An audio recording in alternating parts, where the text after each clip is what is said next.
Bom dia, irmãos e irmãs. É um prazer estar de volta. Mais adiante, por escrito, no grupo da igreja, nós vamos informar sobre as idas e vindas da importação dos livros do seminário, mas, pelo menos, a parte do governo foi resolvida. O governo autorizou que a gente traga os livros dos Estados Unidos.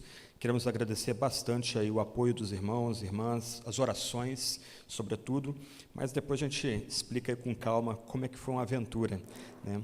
Quem nós pagamos para ajudar não nos ajudou, e uma pessoa, literalmente um anjo, surgiu para nos ajudar nesse processo, e foi essa pessoa que desembaraçou toda a questão da importação. Mas a gente fala sobre isso mais adiante. Nós vamos tratar hoje de Mateus capítulo 2, versos 13 a 23, e essa é uma passagem chave dentro da narrativa de Mateus. Não é uma passagem muito bonita de se ler e de se meditar, eu vou explicar por quê, mas é uma passagem chave em que já mostra na vida do Deus bebê, do pequeno Messias, que as grandes promessas do Antigo Testamento estão sendo cumpridas nele. Então, nós vamos meditar nessa passagem, Mateus capítulo 2, versos 13 a 23. O texto diz: Depois que os magos foram embora, um anjo do Senhor apareceu em sonho a José e disse: Levanta-te, toma o menino e a sua mãe e fuja para o Egito. Fique por lá até que eu avise você, porque Herodes há de procurar o menino para matá-lo. Levantando-se José, tomou de noite o menino e a sua mãe e partiu para o Egito, onde ficou até a morte de Herodes. Isso aconteceu para que se cumprisse o que tinha sido dito pelo Senhor, por meio do profeta: do Egito chamei o meu filho. Vendo sido dito pelos magos, Herodes ficou muito furioso e mandou matar todos os meninos de Belém e de todos os seus arredores, de 2 anos para baixo, conforme as informações que havia recebido dos magos a respeito do tempo em que a estrela havia aparecido. Então se cumpriu o que tinha sido dito por meio do profeta Jeremias. Ouviu-se um clamor em Ramá, pranto e grande lamento. Era Raquel chorando por seus filhos e inconsolável porque eles já não existem. Depois da morte de Herodes, um anjo do Senhor apareceu em sonho a José no Egito e lhe disse: Levanta-te, toma o menino e sua mãe e vá para a terra de Israel, porque os que queriam matar o menino já morreram. Levantando-se José, tomou o menino e a sua mãe e voltou para a terra de Israel. Porém, ouvindo que Arquelau reinava na Judéia em lugar de seu pai Herodes, teve medo de ir para lá. E tendo sido avisado por Deus em sonho, José foi para a região da Galileia e foi morar na cidade chamada Nazaré, para que se cumprisse o que havia sido dito por meio dos profetas: ele será chamado Nazareno. O que nós já vimos até agora nesses 2 capítulos de Mateus? Em primeiro lugar, o Rangel pregando aqui na primeira parte aqui de Mateus, na genealogia de Jesus Cristo, como dada em Mateus, destacou que Jesus é apresentado logo de saída como Messias, como filho de Davi, como Emanuel. Nós perdemos muito aí quanto à questão da genealogia. Talvez seja uma das sessões aí que as pessoas mais reclamem quando tem que ler a Bíblia toda, né? Sobretudo 1 Crônicas 1 a 10, 1 a 12, ali, só genealogias. Mas na mentalidade hebreia, cada nome tem o seu significado, cada nome tem sua importância. Nós temos aqui 3 pares de 14, apontando Jesus como o Messias, como Filho de Deus, como Emanuel. Aliás, a gente tem que sempre lembrar que o nome Jesus vem do hebraico Josué, e significa que Javé salva, ou Javé é a salvação. Daí Jesus ser o Deus conosco, o Deus que nos salva. Mais adiante, o Tiago, meditando em 2 passagens, destacou aqui que um censo romano faz com que José saia de Nazaré, das terras da Galileia, e desça, por assim dizer, para Belém da Judéia, cumprindo dessa forma as profecias antigas, no caso aqui de Miqueias, capítulo 2, verso 5, em que o Messias nasceria em Belém de Judá. Então, dessa forma, Deus usa os governantes desse mundo para que a sua promessa do passado, a profecia dada no passado, venha a se cumprir. E lá, Maria vai dar à luz, e magos que vêm do Oriente, seguindo a estrela, se reúnem ali para adorá-lo. Uma questão bem interessante quanto a esses magos que vêm da Pérsia. A Pérsia era famosa por preservar bibliotecas, então uma suposição, não é certeza, mas uma suposição, é que esses magos vão atrás da estrela e chegam a esse rei que nasce, meditando no livro de Daniel, que foi conselheiro dos reis da Pérsia. Então uma suposição é que esses magos venham a chegar a essa antiga profecia, compulsando livros antigos, como o livro de Daniel. Mas esses magos, que reconhecem Jesus como rei, que se prostram diante do bebê como rei, eles vão alarmar Herodes. E aí, surpreendentemente, na narrativa do Natal, nós temos a entrada de uma história fria, uma história desagradável, uma história de violência. Em nossa mente, em nossas esperanças, Natal é um lugar ou um tempo de paz. A gente gosta de pensar no Natal como um momento em que as pessoas têm um pouco mais de boa vontade umas com as outras, as pessoas têm um pouco mais de paz e tolerância umas com as outras, as guerras são suspensas. Por exemplo, em 1914, em agosto de 1914, começa aquela que foi conhecida como a Guerra para Encerrar Todas as Guerras. Lê do engano. Ao final da Primeira Guerra Mundial, 20 milhões de pessoas morreram na Europa. Mas, no Natal de 1914, surpreendentemente, houve uma trégua por todo o Ocidente. Os exércitos estavam paralisados no meio da neve, cavaram suas trincheiras, eles não conseguiam avançar uns contra os outros, porque o avanço terminava em massacre. Os exércitos começaram a usar metralhadoras agora no campo de batalha, que matavam soldados com muita facilidade, mas em algum momento, entre o dia 24 e 25 de dezembro de 1914, a guerra parou no fronte ocidental. Os soldados alemães, ingleses, escoceses, franceses, começaram a se levantar das trincheiras, começaram a se dirigir para a terra de ninguém, aquela faixa de terra que ficava entre as trincheiras dos exércitos, toda moída por bombas e projéteis que caíram ali, começaram a trocar comida, bebida, começou a se ouvir sons de cantos e de hinos de Natal, padres e pastores começaram a reunir tropas desses vários exércitos do campo de batalha para celebrar a paz, mas aquilo só aconteceu uma única vez. O alto comando, tanto alemão como inglês, como francês, quando descobriu o que aconteceu, proibiu terminantemente que continuasse havendo aquele tipo de celebração. A guerra tinha que continuar. Esse tipo de drama é uma reminiscência da história que nós temos diante de nós aqui. No meio de uma cena bucólica, bonita, alguns diriam até fofinha, consagrada em nossos presépios, nós temos uma história de derramamento de sangue, nós temos aquilo que é chamado de massacre dos inocentes, perpetrado por um ditador louco, no caso, Herodes. O que nós começamos a perceber aqui, então, com essas menções a profecias antigas sendo cumpridas em Jesus, é que Deus estabeleceu que o seu filho, o segundo Adão, também fosse o segundo Israel.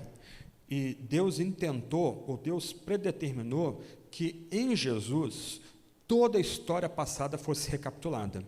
O que nós temos diante de nós aqui são camadas de tragédias que assolaram o povo de Judá e de Israel.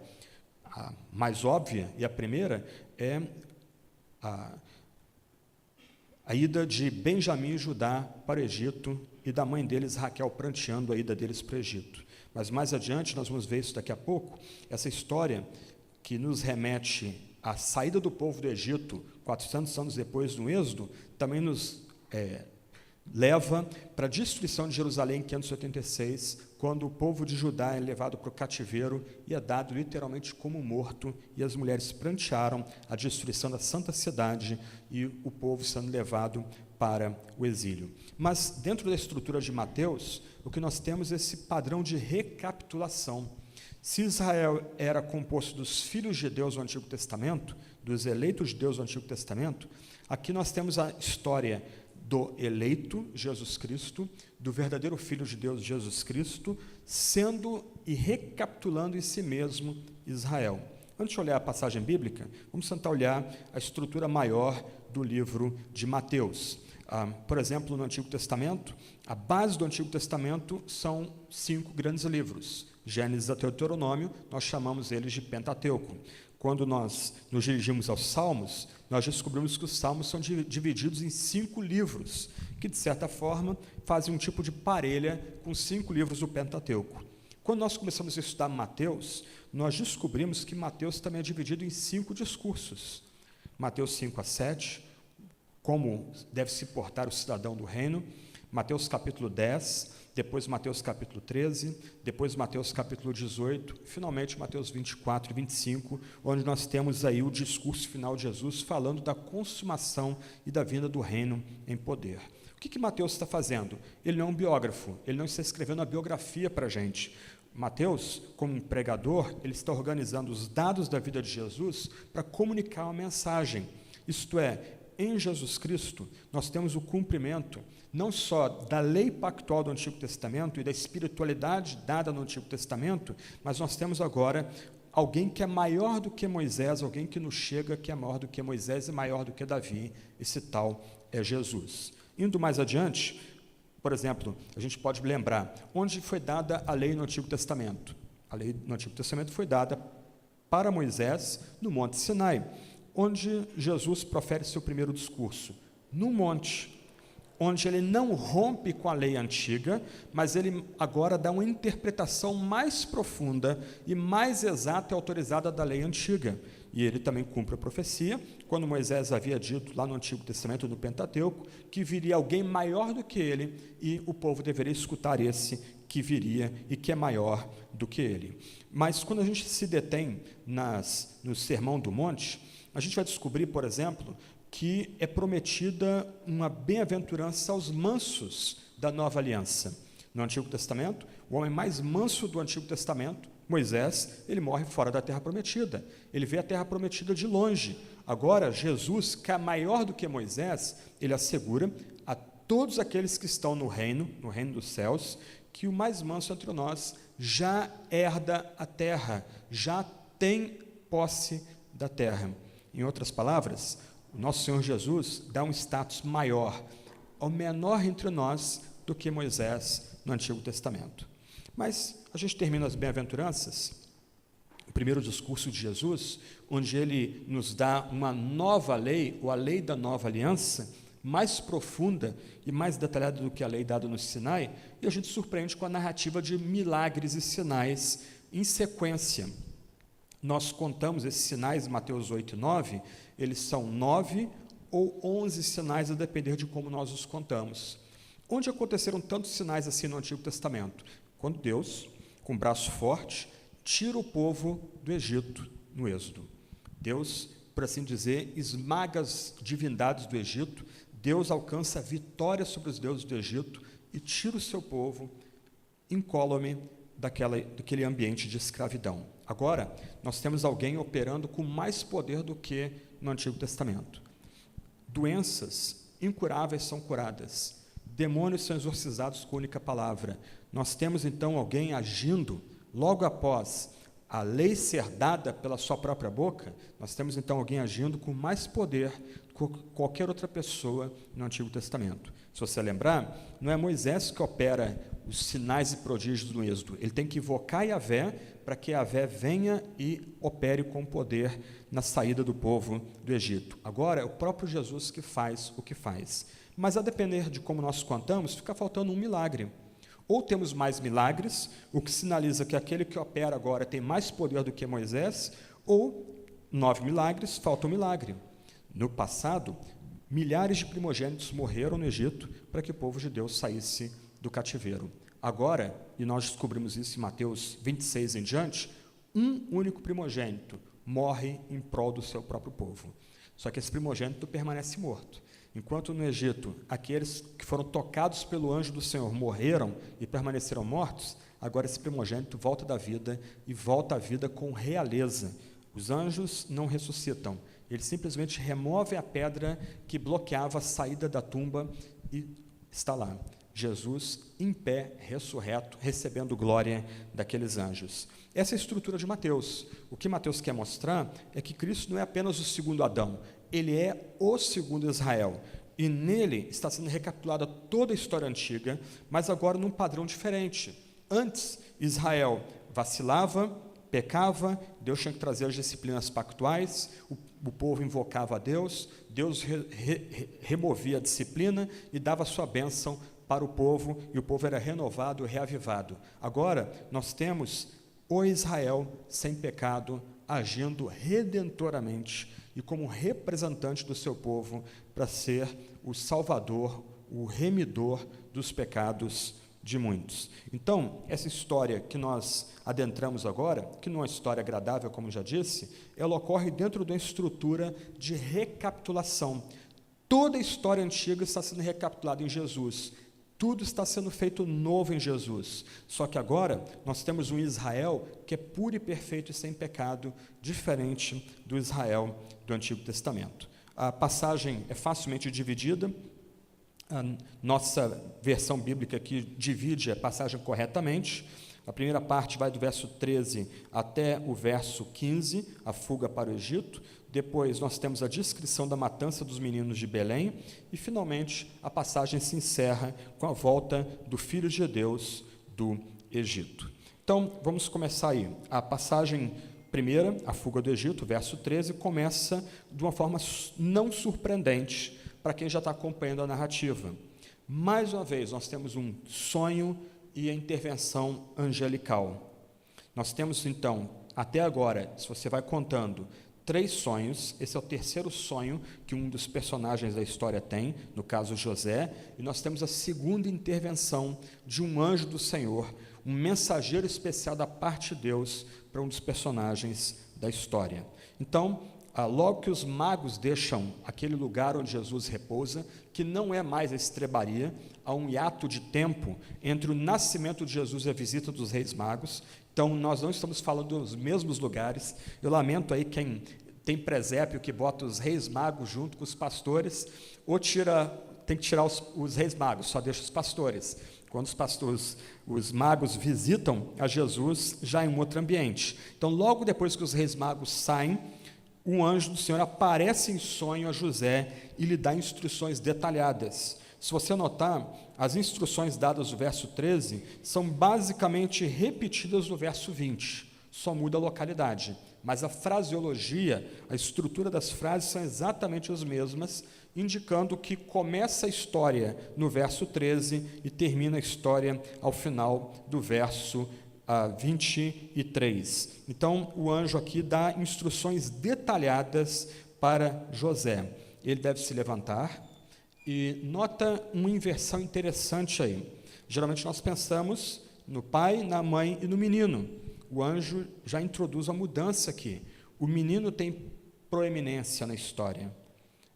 A instrução que é dada pelo anjo do Senhor em sonho a José é que deve se levantar, tomar o menino e a mãe e fugir para o Egito.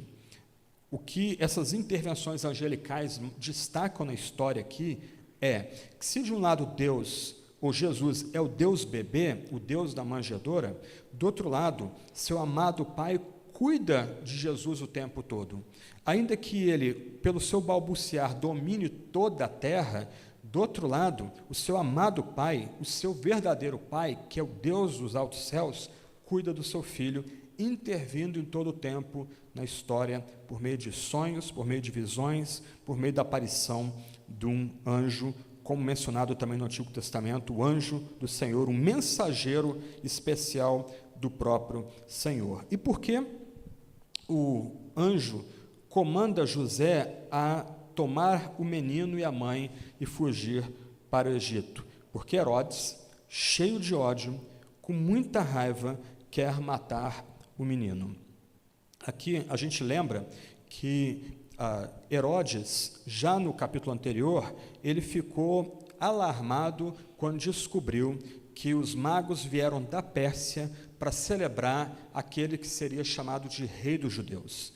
Ele fica bem nervoso, ele quer mais detalhes, ele quer saber onde Jesus nasceu, e a passagem bíblica deixa claro que ele não quer saber de Jesus, onde Jesus nasceu, para adorá-lo.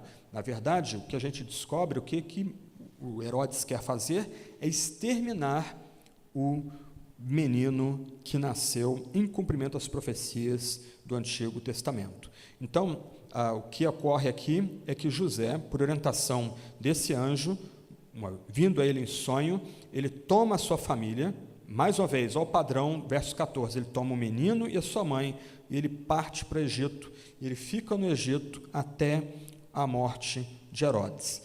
Aqui a gente precisa lembrar que de Belém ao Egito, nós temos aí uma distância de 146 quilômetros, E nessa época, o Egito já era uma província romana, enquanto a Judéia era um tipo de um reino cliente, um reino autônomo, mas também prestando vassalagem a Roma. Então, aqui a gente tem que tomar cuidado com a politização da Bíblia, e esse é das coisas chatas que tem acontecido no nosso meio, porque muito do nosso debate tem a ver com política, então até mesmo a leitura bíblica é politizada, então ganhou uma notoriedade aí durante a corrida presidencial, a ideia de Jesus ser um refugiado, como hoje nós temos refugiados, por exemplo, na fronteira do México e Estados Unidos, ou refugiados da Síria, Paquistão, Afeganistão, Líbia e outros países da África tentando cruzar o Mediterrâneo para entrar na Europa, mas não é o caso. A ideia aqui é que você tem Jesus migrando dentro das próprias fronteiras do Império Romano. Ninguém acharia aqui, ao cruzar da Judéia para o Egito, guardas na fronteira, um checkpoint ali com a verificação de passaportes e dados, de forma nenhuma.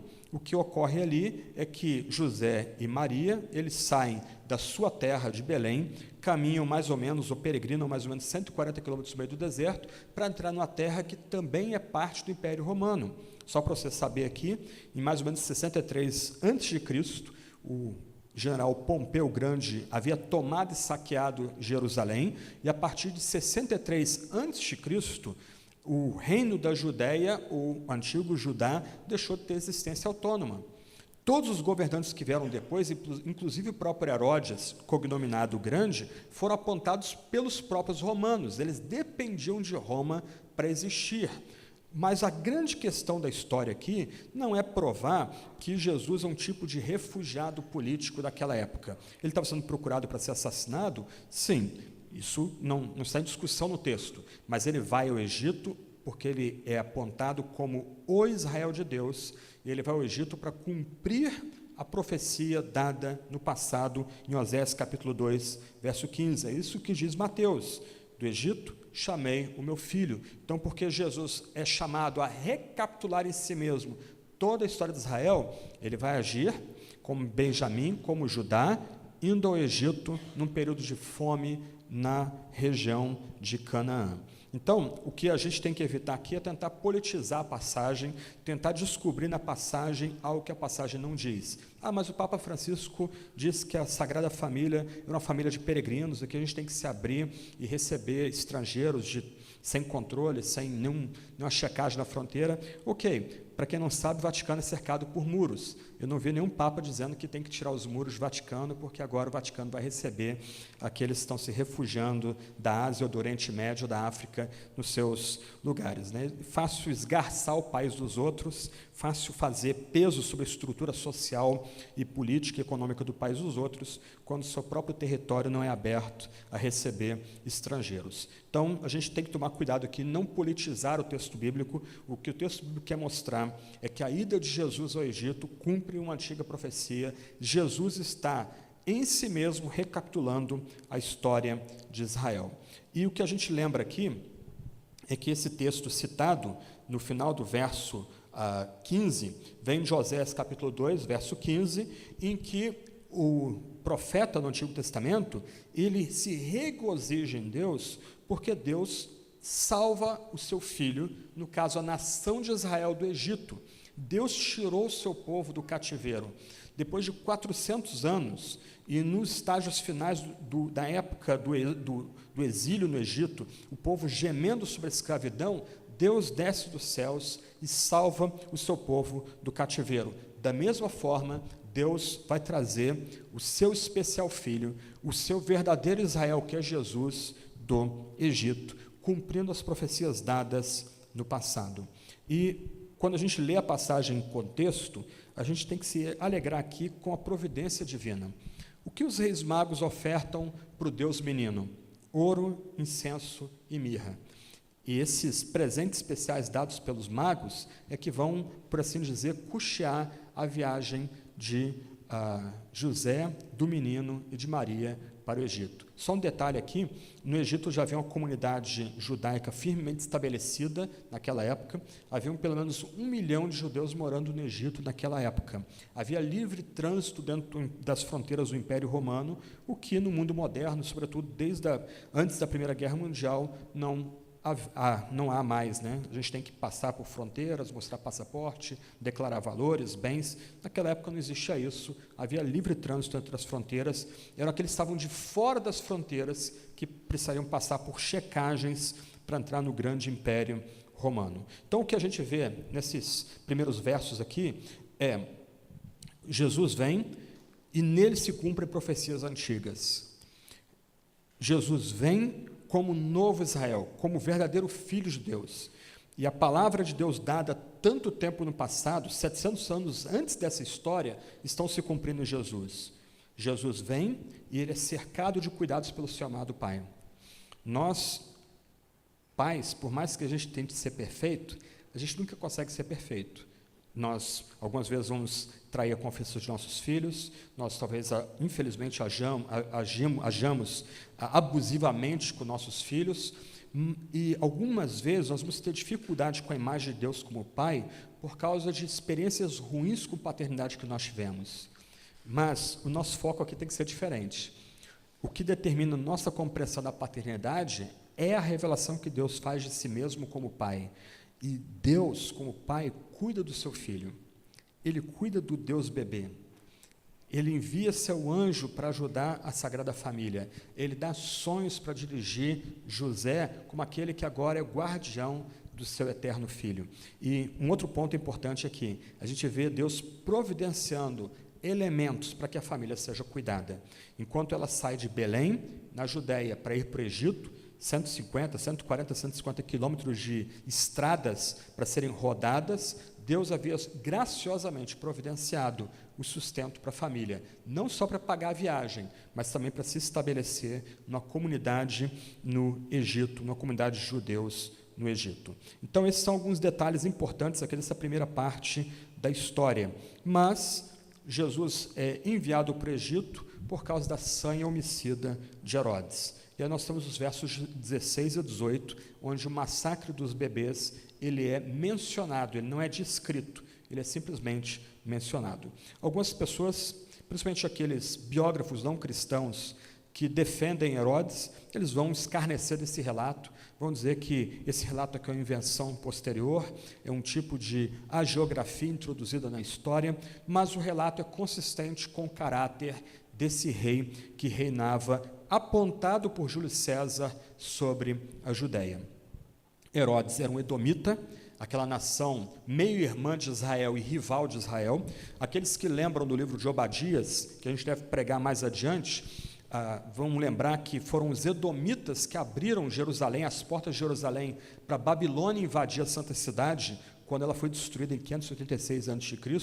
Então, os edomitas sempre tiveram uma relação rival com Judá e com Israel. E agora nós temos um rei edomita sobre o trono de Judá. Ele não é um rei legítimo para os judeus, ele foi apontado pelo próprio Júlio César.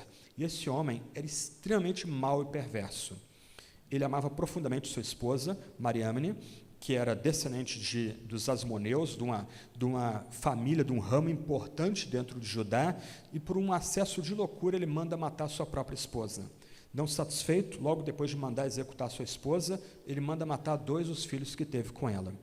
Ele, todo o tempo do seu reinado, se ele era capaz de ser um grande bajulador do Império Romano, porque ele dependia do Império Romano para governar a província da Judéia, ele foi notório por ser um grande construtor, não pelo seu caráter, não pelo seu temperamento, não por ser um rei justo, mas por causa das suas obras. É isso que o tornou o grande. Ao final da sua vida, eu vou falar um pouco mais sobre isso daqui a pouco, ele, vendo que ele morrer, ele reúne a nata da Judéia num circo, e ele dá ordem para que sua irmã e o marido da sua irmã, quando ele morrer, ele executasse aquelas pessoas. Por quê? Porque ele queria morrer sabendo que pessoas pranteariam a morte dele, nem que seja pranteando por raiva pela sua crueldade. Flávio José vai dizer que a sua irmã e o marido da sua irmã se refrearam de cometer tal loucura e depois conseguiram libertar as pessoas do estádio após a morte de Herodes o Grande. Então, o que é descrito aqui, nesse trecho que vai do verso 16 ao 18, é absolutamente consistente com o caráter de Herodes. O texto vai dizer que Herodes se sentiu iludido, porque lembra, Deus intervém e envia um sonho aos magos, de tal forma que eles não voltam a Jerusalém, eles voltam à Pérsia sem passar por Jerusalém, para informar Herodes de onde Jesus estava abrigado em Belém, mas ele acaba consultando os sábios daquela época, e ele acaba estimando mais ou menos aí a data do nascimento daquele que é chamado pelos magos de Rei dos Judeus, em Mateus capítulo 2. Com isso, ele dá ordens para que todas as crianças em Belém, que fica mais ou menos a 10 quilômetros de Jerusalém, venham a ser executados. Uma ordem terrível. Mas, diferente de números inflados que foram dados durante a Idade Média, a gente está falando aqui da morte de entre 10 a 30 meninos mortos naquela pequena aldeia e nos arredores. Ainda que não sejam os números inflados da Idade Média, na Idade Média falava-se dos santos mártires inocentes e dava-se números aí de 20 a 40, 60 mil crianças mortas, números absolutamente fantasiosos. Ainda assim, o que nós vemos aqui, no relato do nascimento do nosso Salvador, da entrada no mundo do nosso Salvador, um assassinato injustificado, completamente bárbaro. E esse assassinato de 10 a 30 crianças de 2 anos para baixo, como diz o texto, também encontra cumprimento em antigas profecias. No caso, uma profecia citada em Jeremias capítulo 31, verso 15, uma profecia conectada à vinda da nova aliança. O texto diz: ouviu-se um clamor em Ramá, pranto e grande lamento, era Raquel chorando por seus filhos, inconsolável, porque eles já não existem. O texto de Jeremias tem dois significados importantes aqui. O primeiro significado é Raquel pranteando a suposta morte de José e depois a ida de Benjamim para de Canaã para o Egito, quando passava-se fome em Canaã. Mas essa passagem em Jeremias é aplicada agora a Raquel como um arquétipo, como uma mãe que representa a nação, e uma mãe que representa a nação pranteando o massacre de israelitas, quando a Babilônia conquista Jerusalém em 586. Toda a santa cidade foi destroçada, toda ela destruída, o templo arrasado, os utensílios do templo santos, separados para o culto, levados embora para o cativeiro, os príncipes executados, os sacerdotes executados, e todos os filhos e filhas da casa de Judá levados embora para o cativeiro. Raquel chora, Raquel pranteia, Raquel lamentou quando José e Benjamim sumiram no Egito, lamentou quando os filhos de Judá foram levados para o cativeiro. Raquel lamenta agora quando crianças de 0 a 2 anos são barbaramente assassinadas pelo poder real. O que Mateus faz aqui é tomar essa profecia e dar um significado último para ela. Vem agora aquele que vai consolar a Raquel. Vem agora aquele que volta do exílio e traz consigo todos aqueles que foram exilados. Vem agora aquele que vai tirar todo o pranto e todo o lamento da casa de Judá. O que nós vemos aqui, num choque que perpassa as eras, já que Herodes é um edomita de uma nação rival, antiga e rival de Judá, é que nós chegamos a um clímax de um confronto. Assim como no exílio de Israel, tentou-se assassinar os filhos de Deus, dando fim à nação eleita. Agora, um rei louco, edomita, da mesma nação que abriu as portas de Jerusalém para Jerusalém ser arrasada pelos babilônios, tenta matar o especial filho de Deus, tenta exterminar o escolhido de Deus. Mas essas ações violentas, bárbaras, horrorosas, são inúteis. Porque assim como Judá foi protegido por Deus no exílio, assim também Deus zela pelo seu eterno filho no Egito e vai retirá-lo, vai trazê-lo de volta do Egito. As lágrimas começaram nos dias de Jeremias, atinge o ponto culminante com as lágrimas das mães de Belém. Elas estão vendo seus próprios filhos sendo mortos diante de si. Mas o herdeiro do trono de Davi chegou, o exílio acabou, o verdadeiro Filho de Deus chegou, e ele chega para introduzir uma nova aliança, uma aliança superior à estabelecida do Sinai. Como a gente lembra das palavras de Mateus 26, 28, lidas algumas semanas atrás, Jesus diz na Santa Ceia: isso é meu corpo, o sangue da aliança derramada em favor de muitos. para a remissão de pecados. E, finalmente, versos 19 e 23, nós temos a volta do Egito. Mais uma vez, nós temos um sonho, é o quarto sonho em 2 capítulos, e a terceira menção ao anjo do Senhor em 2 capítulos. Herodes morre, e aí o anjo do Senhor aparece em sonho a José, no Egito, e lhe dá ordem, verso 20, uma ordem semelhante à dada no verso 13, para que ele se levante, ele tome o menino e sua mãe, e vá para a terra de Israel, porque aqueles que queriam matar o neném já morreram. A morte de Herodes foi horrorosa. As informações vêm de Flávio Josefo, da obra Antiguidades. Herodes era bem adoentado, e no final da sua vida, ele teve problemas renais seríssimos. Ele precisava passar grande parte do tempo dele em termas no Mar do Norte, no Mar Morto, termas com água quente para aliviar as dores renais dele. Ele desenvolveu um tipo de gangrena horrorosa nas suas pernas. Flávio Josefo fala, inclusive, que os seus médicos tinham que retirar vermes rastejando pelo seu corpo, andando no seu corpo. No meio de dores e loucura, Herodes quase tirou sua própria vida. Foi um primo dele que impediu que ele tirasse sua vida. Mas mesmo no meio dessa loucura, ele continuou fazendo crueldades. Ele mandou matar o terceiro filho que ele teve com Mariamne, a sua amada esposa, que ele mesmo mandou executar.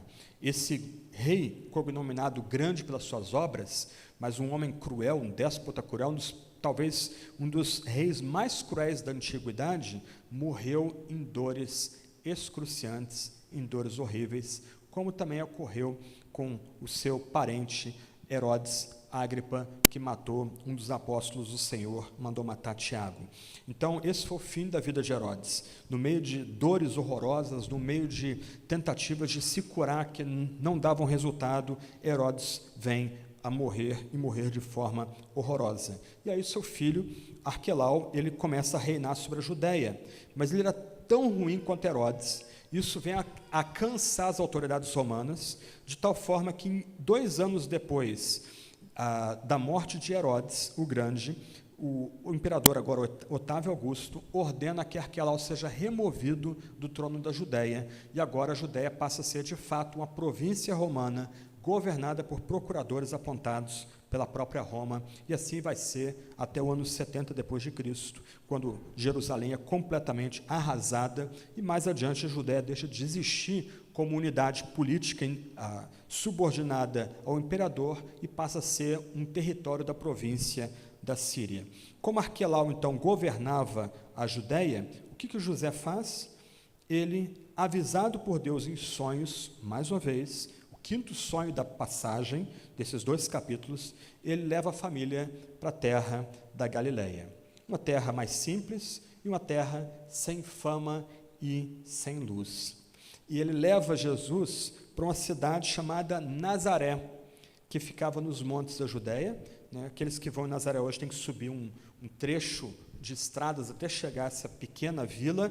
A população, alguns estimam aí 200 pessoas na época de Jesus, outras chegam a 1.100, 1.500 pessoas na época de Jesus, uma vila pequena, ficava perto de 3 estradas também secundárias, que não eram importantes. É aí que Jesus se estabelece. E aí a gente tem uma menção curiosa aqui. Até o presente momento, as profecias citadas são muito específicas. Moisés introduz a profecia com a fórmula como o profeta disse, ou para que se cumprisse o que o profeta disse. Nota, a palavra profeta aparece no singular e aqui aparece no plural. Para que se cumprisse o que havia sido dito dos profetas, ele será chamado Nazareno. Só que o que surpreende a gente aqui é que não há nenhum texto do Antigo Testamento que diga que Jesus será chamado Nazareno. E aí, como é que a gente lida com esse verso final da narrativa aqui? Como é que a gente encaixa essa menção às outras profecias detalhadas que são dadas na passagem? São 3 aí as sugestões de resposta a essa suposta profecia que não aparece no Antigo Testamento, você não encontra em nenhum profeta o dito, ele será chamado Nazareno. Uma primeira resposta é que nós temos aqui uma alusão à forma de soletrar Nazaré, que lembraria Nazireu, em hebraico Nazir. Então a ideia aqui, que o nosso evangelista quer oferecer para o seu leitor, é que ele faz uma brincadeira aqui, um jogo de palavras, para lembrar que Jesus vai a Nazaré, como lembrete que Jesus é completamente consagrado, completamente dedicado a Deus. A ideia do nazireu aqui é mencionada em Números capítulo 6, versos 1 a 21, onde se diz que alguns são completamente dedicados ao serviço do Senhor. Eles não vão tocar bebida, eles vão ser celibatários, eles não vão cortar seu cabelo, há uma série de votos que o nazireu deveria fazer para ser dedicado completamente a Deus. Então, Mateus, para alguns, Calvino, por exemplo, ele dá uma piscada de olhos aqui para o seu leitor e diz, olha, como dizem os profetas, genérico, né, não agora de forma específica, Jesus deveria ser chamado Nazareno, porque na verdade ele é completamente consagrado a Deus, vai ser completamente dedicado à causa de Deus. Mas eu entendo que essa primeira possibilidade, que é uma forçação de barra, eu acho que o comentarista acaba indo um pouco além do texto aqui. Uma outra possibilidade, e nós cantamos há pouco aqui Isaías 11, verso 1, quando cantamos Ó vem Emanuel,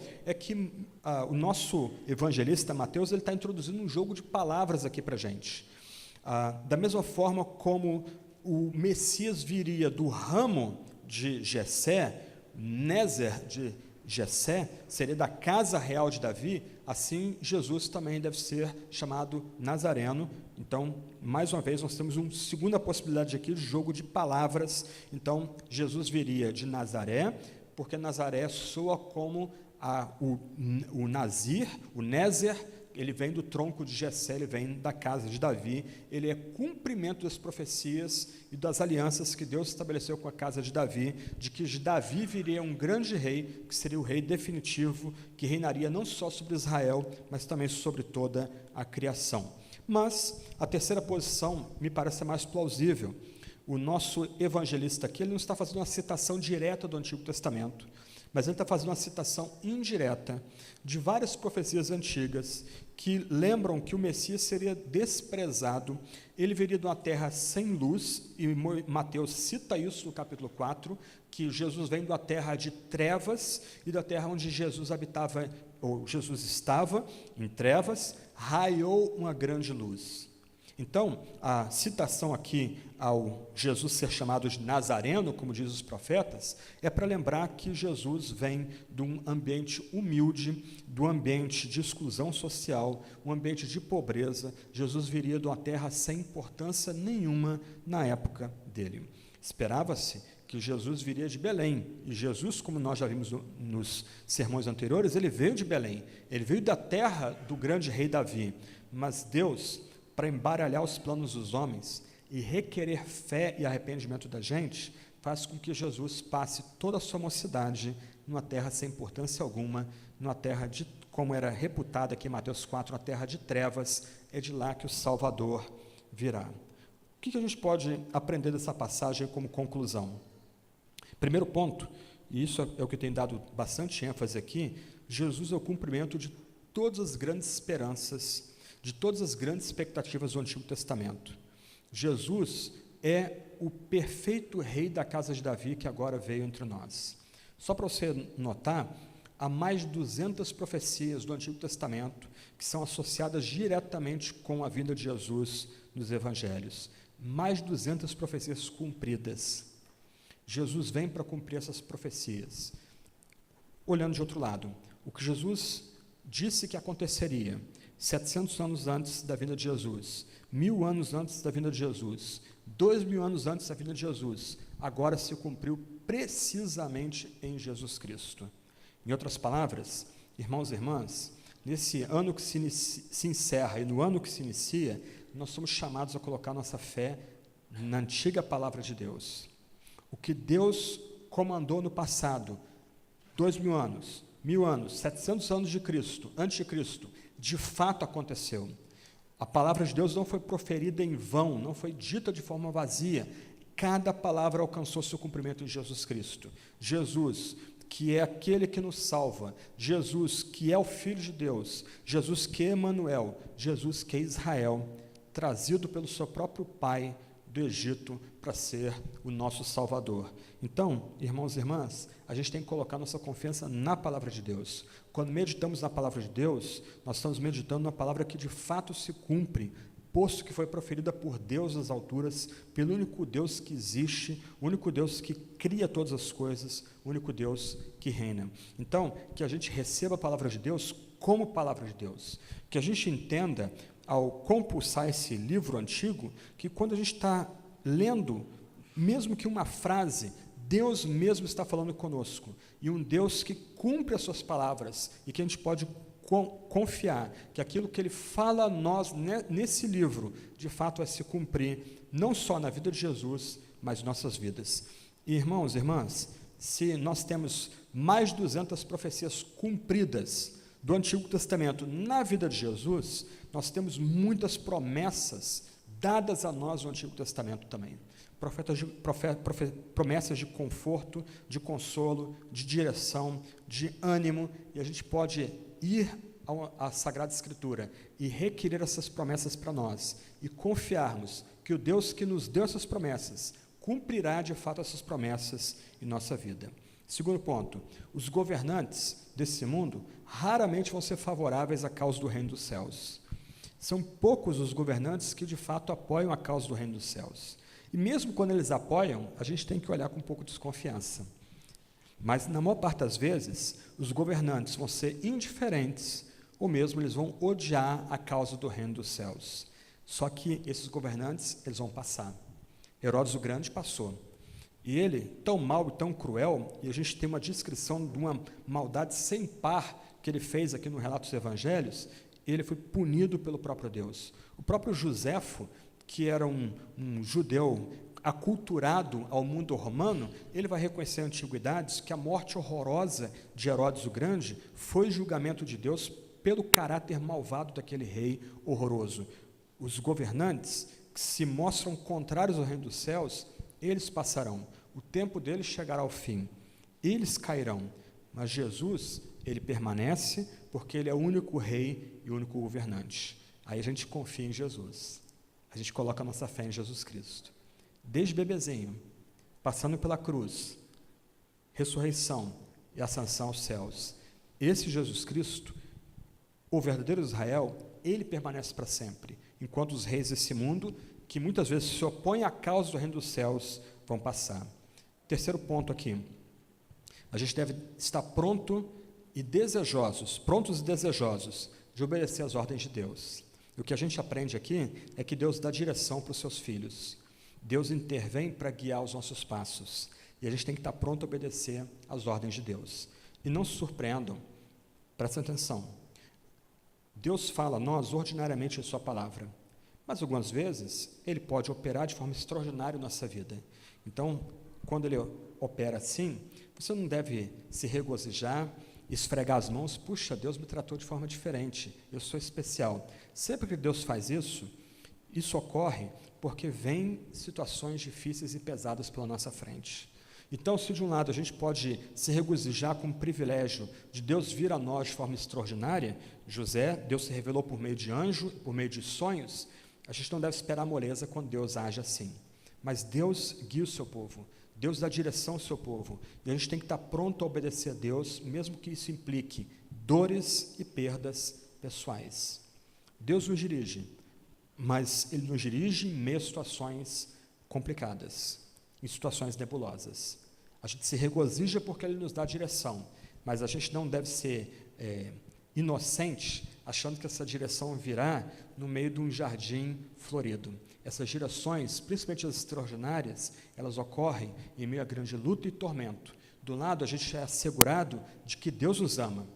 Deus vem a gente de forma bonita, de forma extraordinária. Ele nos trata como filhos amados, mas Ele nos trata dessa forma especial, como José, no meio de luta e tormenta. E a gente tem que estar pronto a obedecer ao comando de Deus. Como José, a gente tem que levantar e tomar os nossos e seguir em obediência ao comando de Deus. Um quarto ponto aqui é que a gente aprende que esse mundo aqui não é um vale de rosas, não é um jardim de rosas, mas é um campo de batalha, é o vale da sombra da morte.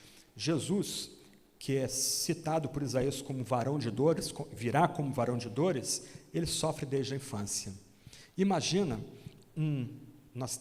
a Bia está me dizendo que nós temos 18 bebês aqui na igreja, né?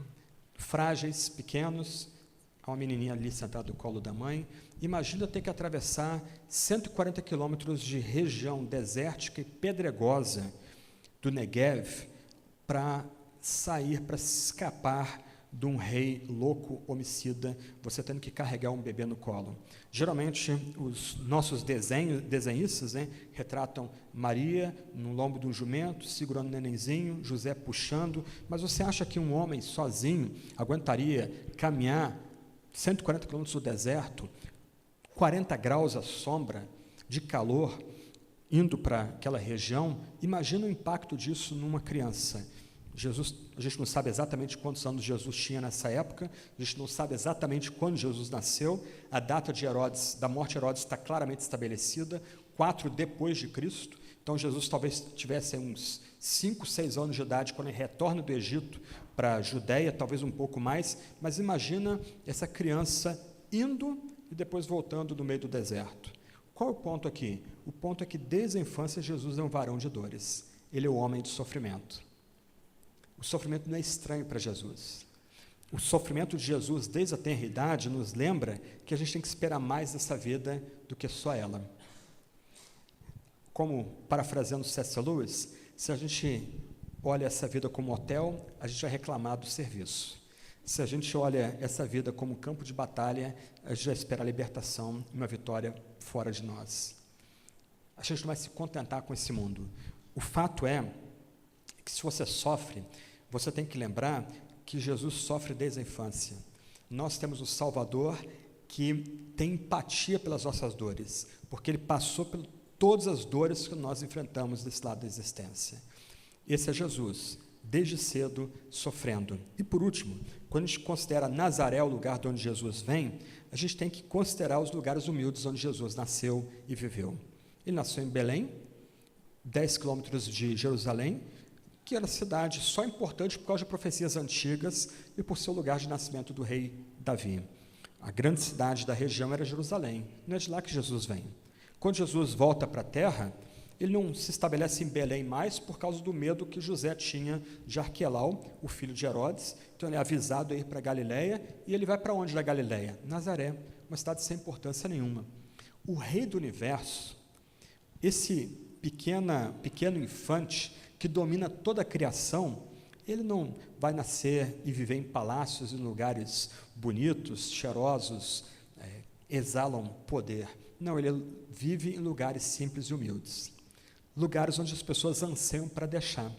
Então, assim como Jesus andou em humildade e viveu em lugares humildes, assim devemos nos portar também.